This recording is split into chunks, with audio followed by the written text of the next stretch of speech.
Assalamu alaikum. Hello and welcome to this new episode of Feedback.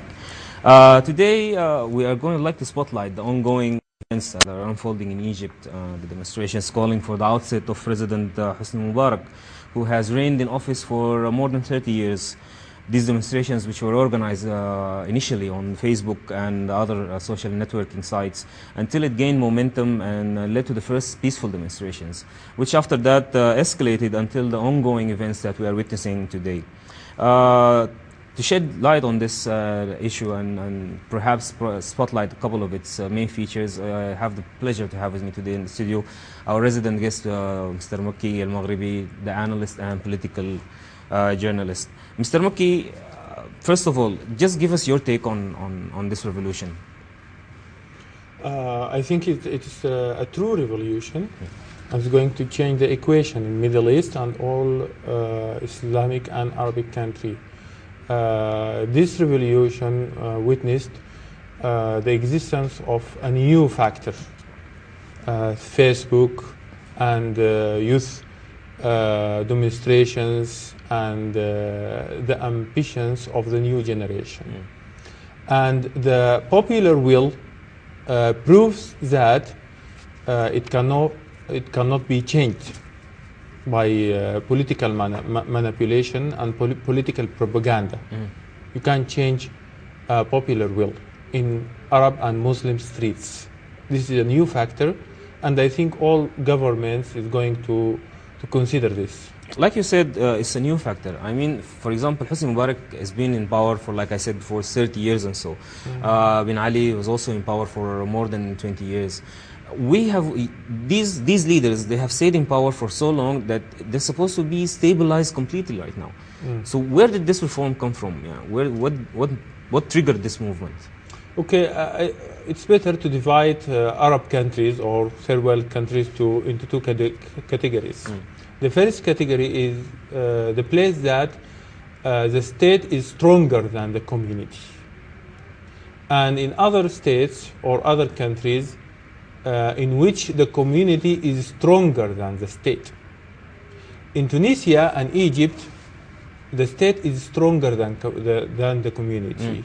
And the concept of the state and the image of the state in Egyptian mentality or Egyptian mind is very big, very huge. Not just like Sudan or Yemen or Afghanistan or even Algeria.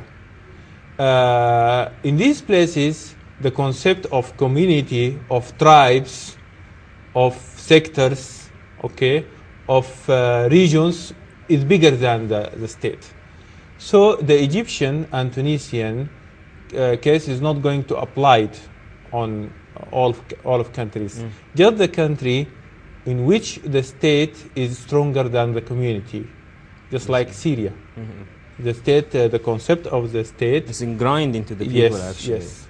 Okay, so the role of the army, the military has gone down in the streets after about 4 or 5 days from the start of the demonstrations. Their status till now is clear that they will not attack the people. But could you feel that perhaps the army might step into power, trying to stabilize the situation? No, but we have to classify powers in Egypt. You have two organized strong powers in Egypt now. The Egyptian army and the Muslim Brotherhood. And Muslim Brotherhood. Okay? Even the street or the Protestants in the street, they are not permanent power. They are not current. Okay? This is going to take place for time. But after that, this is going to be changed or to collapse. Or after they reach their goals for change, at least 60% or 70% of their change, I think they will be satisfied with this change and they will stop. Okay? But the army and the Muslim Brotherhood will remain in the equation, in the political equation in Egypt. And they are going to reshape the future of Egypt. The army is a national power, is not ideological power. A Muslim Brotherhood is an ideological power backed and supported by Iranian influence in Middle East and this is very dangerous for Egyptian future. Okay, the army is not backed or supported by United States or any other power. So that I think Egyptian people is going to trust in the army more than Muslim Brotherhood. There is a saying that's going on actually. There's a couple of statements that were issued by people who are in power. They said even if the army takes control, they will not allow the Muslim Brotherhood to reach the power in Egypt. Not at all. Yes. The army won't allow it. Yes, the army is not going to allow any kind of ideological parties or even organized opposition to inherit Hosni Mubarak. They will try to make an interim period, and I think they are targeting now to be a long period, not just 7 months, but this depends on many other factors. You said organized opposition. What organized opposition? Do you feel that there is organized opposition in Egypt? The movement of the people around Baradi, maybe it seems to be more organized than other people. But other political parties are weakened by Hosni Mubarak for a long time, and they have no ideology that matching with the street. At least Muslim Brotherhood, they have an ideology that matching with the street. They have relations, they have history, and they have mosques, and they have their icons in the and their martyrs in the Egyptian history. So, if we were to pick, for example, someone who with the charisma or with the ideological, status to become the next president, who would you nominate? Al-Baradi? Al-Baradi, he's not the reasonable or the appropriate man to lead Egypt. Suleiman? Not Umar Suleiman. I think people now they trust in Amr Musa. Amr Musa. Yes, because the former head of the Arabic. Yes, the former head. He's not not yet former, but I think he's going to resign after that to prepare for himself for presidency. I think Muslim Brotherhood now are not ready to govern Egypt, and they are going to damage Egypt, and they are going to damage themselves. I think the good achievement for Muslim Brotherhood now to have their democratic share in the parliament, and to create the opposition, and to make alliance with Baradi and other people in the opposition in the Egyptian parliament. Okay, but for the government, because the importance of the geostrategic importance of Egypt, it needs man just like Amr Musa. Someone who's flexible with he's flexible, he's international knowledge, he's civilized, and he has knowledge and he has experience.